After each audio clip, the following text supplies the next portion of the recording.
Hello engravers, this is Justin here. This is another video in our series on the Engraving Challenge for June 2020. We are looking at Amy Beach's Romance. This is an entry by Maria Ljungdahl. One thing I definitely want to mention in this particular entry is it's formatted to be more of a published sort of edition where it's got like a title page and everything. So I thought I would definitely talk about that a little bit, like what would be typical for an edition of that sort. So just, assuming this is like a front cover or something like that, that would be fine. Amy M. Beach, I mean, the Nae Cheney, I probably wouldn't include that. I'm not sure why that was done here, because she was always known under her name Beach for her published work. And then Romance for violin and piano. I don't really see a point here in doing the italics in bold. That should just be like standard Roman text. And then publisher down there. The rest of this is fine. It's a nice picture of her too.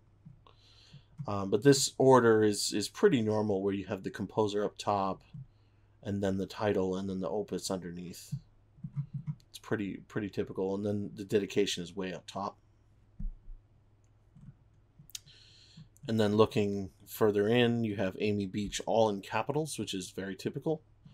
You also would see like the years of birth and death written here. That's very common. I'm surprised that they were not done. They were done on the cover, but not on the main sheet. And also, if you're going to do for violin and piano, that should be marked here as well as a subtitle. And nice use of a copyright here. And this is a left-aligned copyright. How publishers manage copyrights depends. It varies in all sorts of different formats. The most common is centered down the middle, but left and right, they both exist too.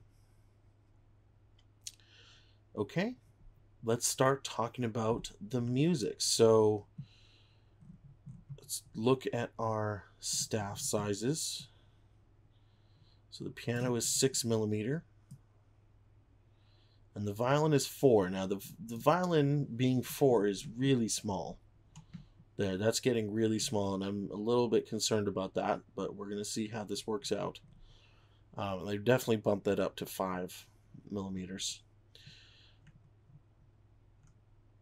And just looking overall, it's got very generous margins. Probably I would reevaluate that a bit, because this is quite spread out, so it only has 4 systems per page with quite large margins,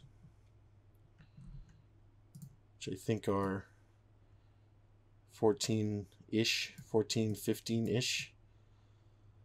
They're not super large. The ones that really are large are these ones down here, the top and bottom. You've got a lot of horizontal space that's just not being used.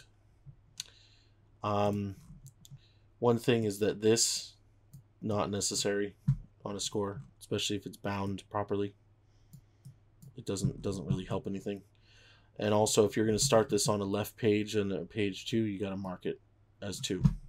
So you have 2, 3, 4, 5, 6, 7, 8, 9.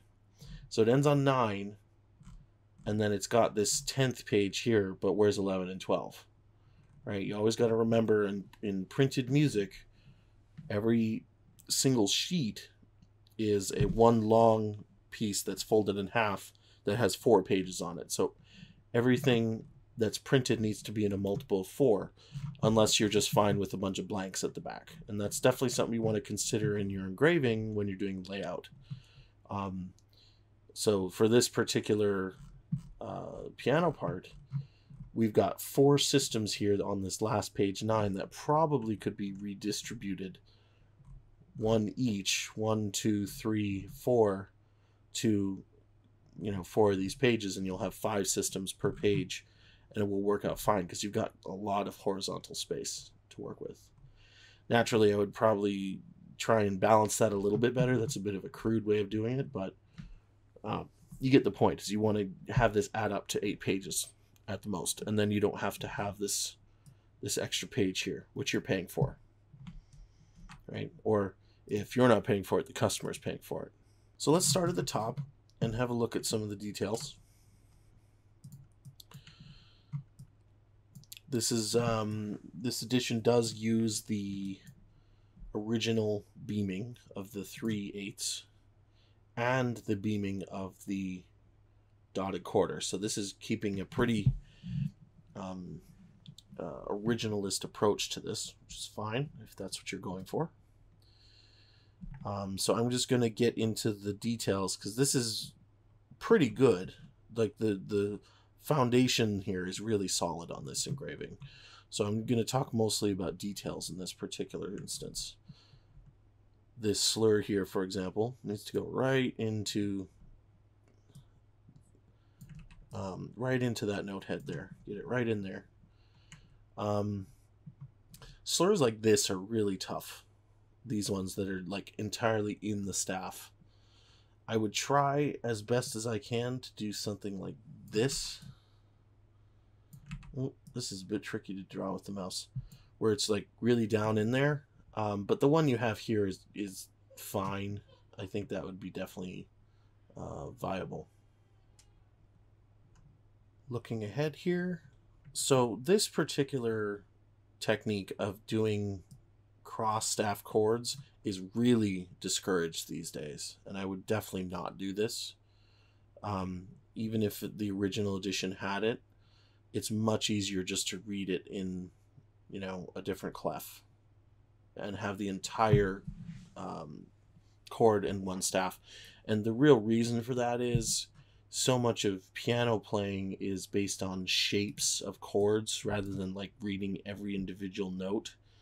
So reading this destroys that shape of the chord, right? Because it, between this note and this note, it's not immediately obvious that that's an octave. So you have to actually read every individual note, and it just ruins that whole shorthand of using the shape of the chord. So I would definitely not do this way. I would do it where they're all on one staff together.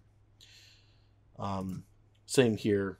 I don't know why this one wasn't attached, but if it was, or if you were going to do it where this is actually the left hand, this needs to be stems up either way, because this is, you got another voice down here.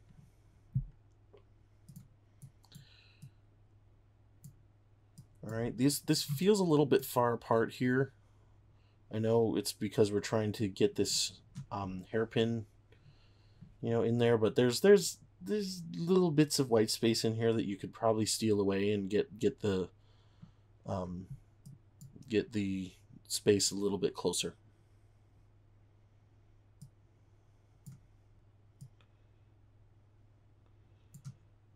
All right. I think I've talked about this before. I would probably flip these because of the dot in the way. Probably experiment with that. And then I've said this in other evaluations as well, just be careful with your slurs. Get it right into the staff space that's closest.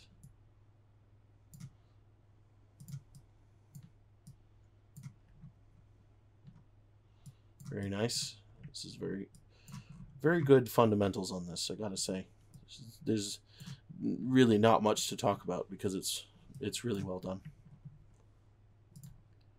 It's really just nitpicking little tiny details of the slur placement. This one's a little wonky here. See that?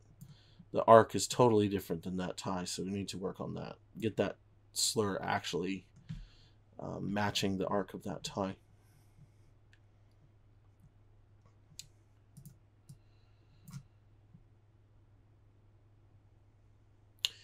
I see what you're trying to do here with the G sharp. I don't remember if that was in the original.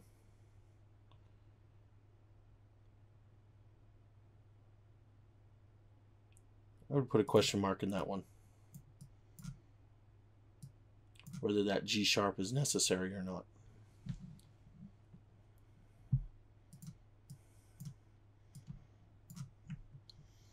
Again, same thing here. Get the arc better on that one. This slur here should be up top if you're going to do a down stem B like that, so it should be up top. Or if you're going to do it up like that, then you can keep the slur where it is, but then your tie flips around. You can't really have it both ways. You got to pick one or the other. And all with the same thing with all these slurs as before, just get it right in there. Right in there. This one's going to be a little tricky with the lines in the way. You might have to really get it over top. Let me do that again. Get it over top like that so there's enough white space in there. The other option, of course, is just put it here. Not sure why that wasn't done that way in the first place. Yeah, let's do it that way, because there's no second voice in there. And again, this distance is way too large. There's no reason to have such a large distance here. This slur is useless. It's not telling you anything when you already have all these large slurs encompassing the whole thing. I would get rid of that and get all these hairpins moved up out of the way so that you can reduce that distance.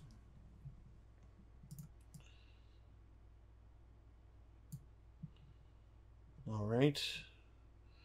By the way, nice use of the Roman type tempos, and notice that they're full size. They're not the tiny size of the 4mm. That's very nice. It's an absolute size.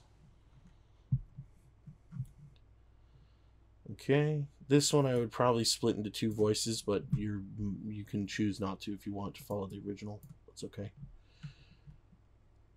This is not split across the middle of the bar, and I'm kind of uncomfortable about that one. I would probably do it, you know, like this. Dot like that. And then a tie. Obviously a tie. I forgot the tie.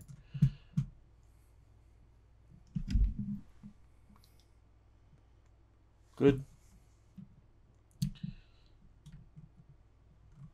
Next line, next page. Very good use of the portato slurs. The slur is a little bit wonky. It's not, just get it nice and even with that arc there. I mean, this one here, I would separate that on that one. Absolutely separate that one.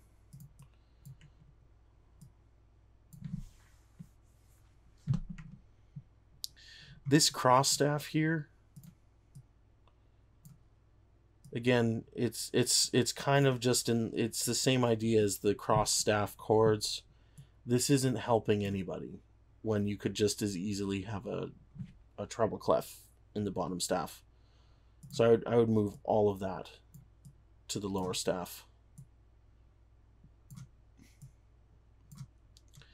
and put a treble clef right there. Even if the F is down below, it's fine. It'll be totally clear. Again, split these here.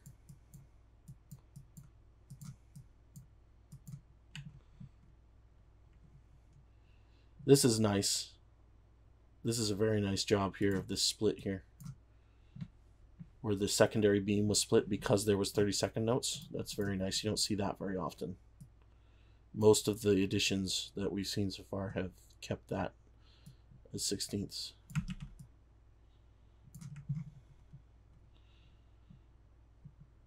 Okay, again, here, let's split that.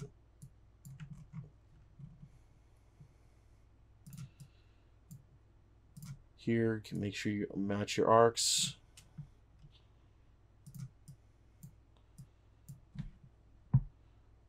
This is very nice. These pedal markings are a little bit ambiguous. I'm not sure Why would it stop right here? That doesn't make a lot of sense to me. I'm not sure. Also, here's a little subtle thing. Here they're split, but then here they're not. That should definitely be split. Or neither. You know, one or the other, but keep it consistent. I think that was a mistake of the original edition. And then now over here, we're getting way too high for bass clef. That doesn't make any sense. So I understand what you're trying to do here is avoiding the treble clef in this awkward place. What I would probably do is put it right here.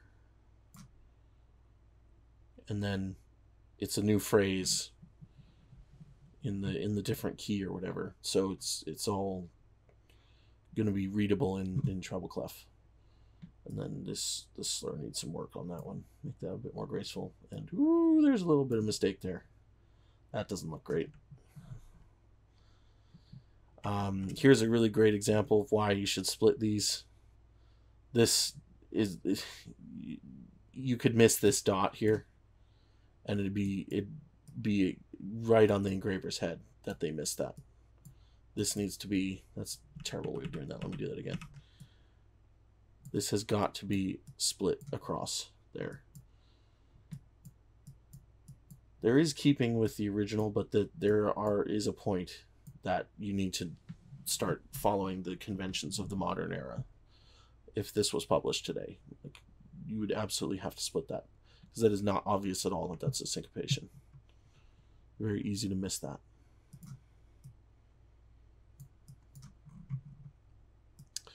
Next page. Same on this one here. You have a D on that one. Split that one. This is good. This slur is a little bit weird. This tie is a little bit crushed in there too. Give that some air to breathe in there.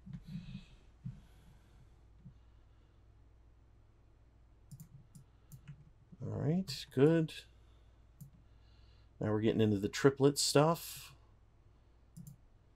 You know, always follow on the beam side for this, unless you have a very good reason not to, which you don't here. So, and make sure you get your slurs all the way in there, which either means the 3 goes in the staff or it goes out way above. But same thing. And even if you were to put the 3 here, the bracket is probably unnecessary. But I would definitely keep it on the stem side for sure. This is really nice. The beam angles are pretty good here. The slurs also are actually really quite well done. They're getting all the way down into the different spaces. Just if we're gonna nitpick here, it always has to hit the middle. Always has to hit the middle of that space. You don't want it to start moving around. See, this one does, but the other ones surrounding it don't. So make sure you're always going to consistently hit the middle of the line. Those ones are good, or it's the middle of the space. And then, you know, you don't need to be so high up on top here. You can kind of just pull it off the edge like that. It's still obvious where it's going. It's going to the top of that chord. This is very nice here, where the beams and the triplet brackets are matching in angle. I think that's really quite beautiful. Very well done on that. That's something that takes a lot of fiddling about to get to look right, but this is really well done. Same comment I had before. I wouldn't do this cross staff thing. I don't think that benefits anybody. Just put it on the bottom with treble clef. Probably put a treble clef here too, because this is getting up there. And again, put your 8th note. Also, this cross staff here makes this little thing look super awkward. Like, what? I understand it because it's coming from down here, but yeah, that's a little silly. All right, next page.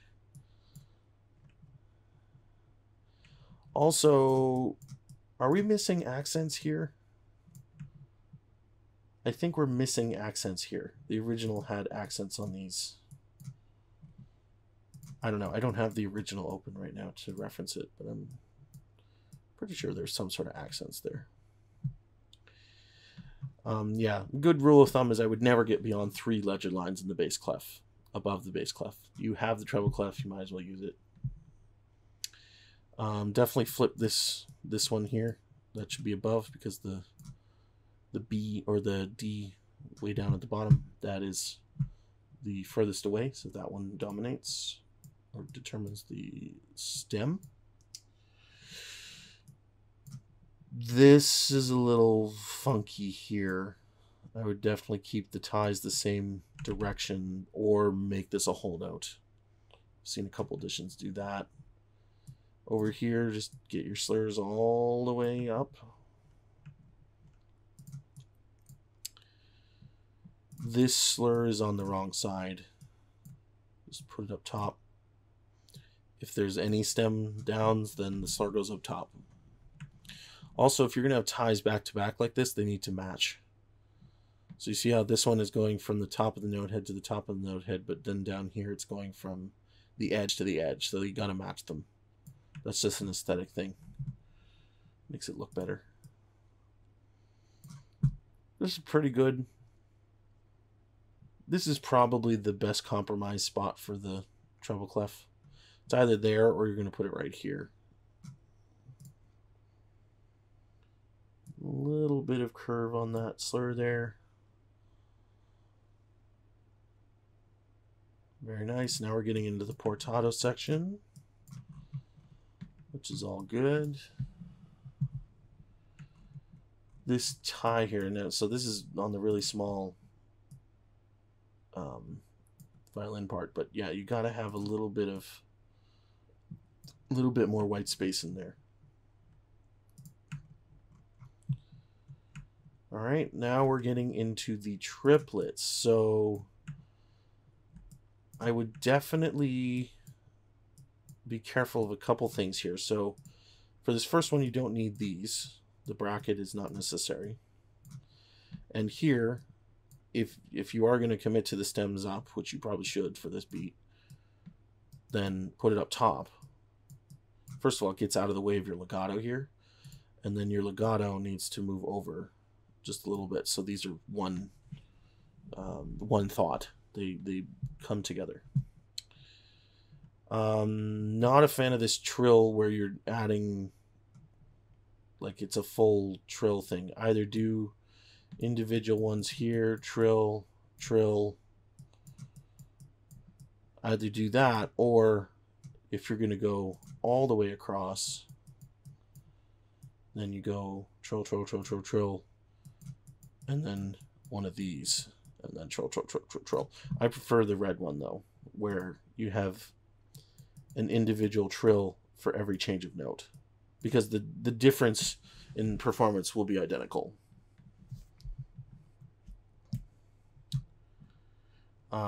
And I've said this in a couple of them, this crescendo is only 3 bars. I would very easily just make that as a hairpin. This is good. You're probably getting to a point where you may not need to show all these 3s everywhere, but this piece is a little tricky because right here it throws you with the duples, the duple eighths on the upper hand. So it's fine to keep marking them.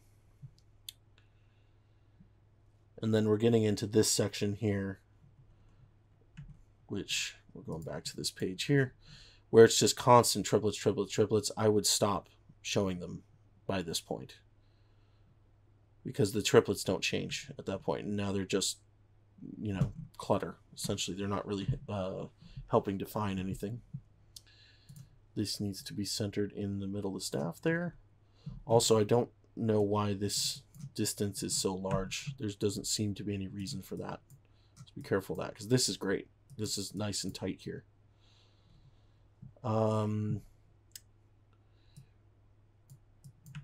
So what did we do before here?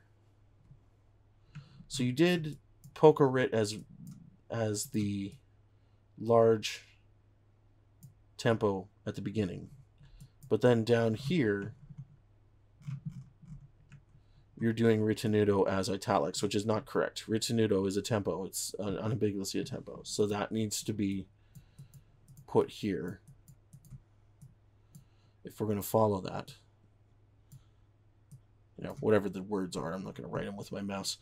And nice putting the written again, molto written, which is good, but definitely get rid of it as italics. So keep your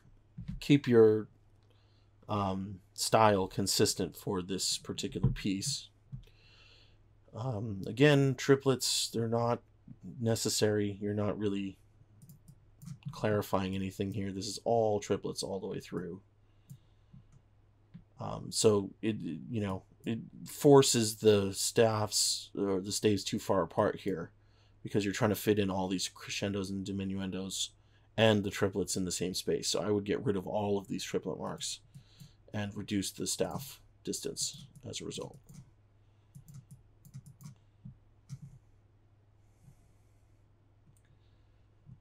Other than that, it's delightful. I think this is very nice engraving. That grace note should be a double beam, not a triple, and that slur is a little bit funky. You could probably clean that up. Same deal here. Just put it down there with a treble clef. It's fine. This cross staff, it adds complication for no benefit. Especially when you have this little half rest in here. When this triplet figure is clearly a continuation of this same accompaniment figure, this just makes things more confusing. Same thing, that's a tempo. So put it up here. Also, is it in the violin part? You can check on that. All right, this is good. Going up, up, up, up, up. And then we get to 8VA. This loco is not needed. The lines are clear. I might actually, the lines feel very thin. They should be at least as thick as your staff lines, but maybe even a touch more. So get those a bit thicker so they're more obvious. Not sure how I feel about this inconsistency there. That's a subtle little style thing, but if you're going to use 8VA here, why not use 8VA here? You should use one or the other, not both.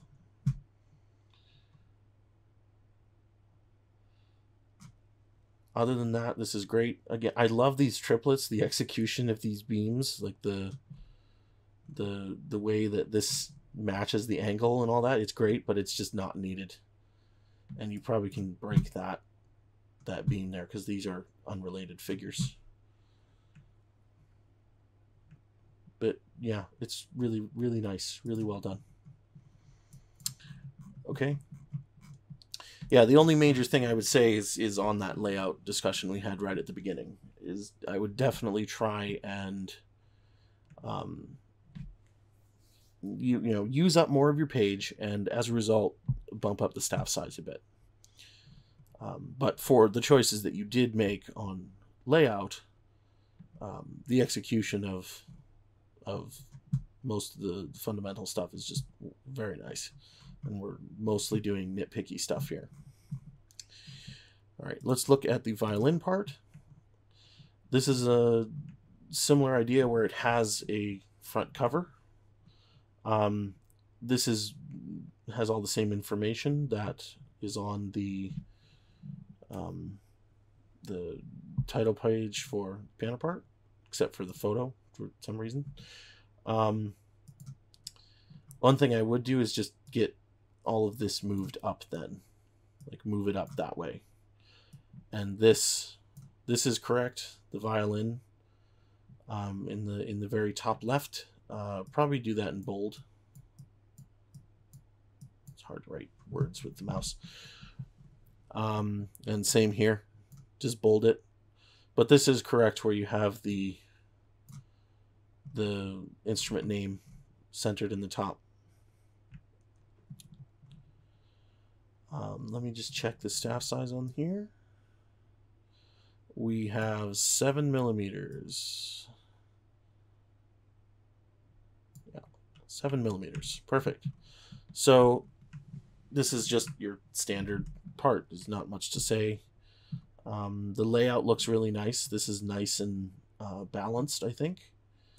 Let's see what we got. 1, 2, 3, 4, 5, 6, 7, 8, 9, 10. And then 1, 2, 3, 4, 5, 6, 7, 8, 9, 10. Perfectly balanced. 20 systems across 2 pages. This is about as good as it gets for making it nice and balanced on this size paper. So again, very well done. I'm seeing a lot of the same little things that also applied in the piano score, because obviously this was extracted from it. So, you know, right here, this guy needs to go above, this tie needs to be moved out. All the things with the splitting, all that applies. Some of these slurs are a little bit wonky. This guy needs to be, sorry, that wasn't clear. That needs to be like that. Actually, that would be 4 across like that. Yep. So all those little details apply. So I'm not going to repeat myself for all of that stuff. You know what to do. This is nice. Just a really subtle thing, but this is a nice chunky multi-rest. I kind of like that. It's really good. Yeah, I definitely want to shout out to this particular style, like the tempo, or the text fonts, tempo fonts versus the expression fonts and the dynamic fonts. The sizing choices and all that are really, really well done in this particular edition. I think it's really great. The only major thing I can see here is this gap is unnecessary. You've definitely got enough space here. So I would get this compassione, get that much closer, and just reduce the size. You've got enough room to make that work. And if you need more room that it's still colliding, you steal it away from the bottom margin here, because you've got more room down there. Okay. And then second page, just little detail-y things like these need to be aligned. So what you want to do here is you don't want to line them on the bottom, right? You want to line the baseline, right? So the bottom of the D and the bottom of the P there, those need to align. Just like you have it right here. This is correct. Right? Where it's aligning it straight across. Because the FF and the PP, they are still text. So the F actually extends below the baseline. So like it's done here is correct. So that's just a little subtle alignment detail. I'm not sure why this is underneath. That should be up top. 3. There we go. Stem side.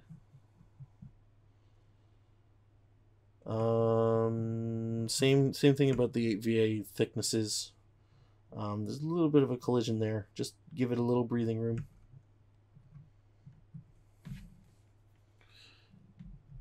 This guy needs a little bit of breathing room here on that slur. Give it a little white space in that spot there. And then just like really, really small things. Your dynamics could be a little bit closer. And part of that is Sibelius's defaults are too far away. You could get them a little bit closer.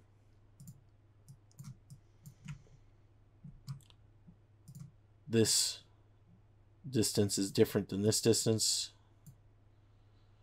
which is different than this distance, not by much. But that's noticeable. I would strive to get that consistent. because you've got the space to do it. All right. All right, I think that's it for this. So, yeah, really well done on this edition. Oh, one more I'm going to mark is that guy right there. That was from the piano score, but it's bothering me, so I'm going to mark that. Really well done on this edition. And you know, there's a few things here and there, but this is definitely a really good example of something that would be pretty close to publisher ready. So very well done, and I hope to see you all around for the next one.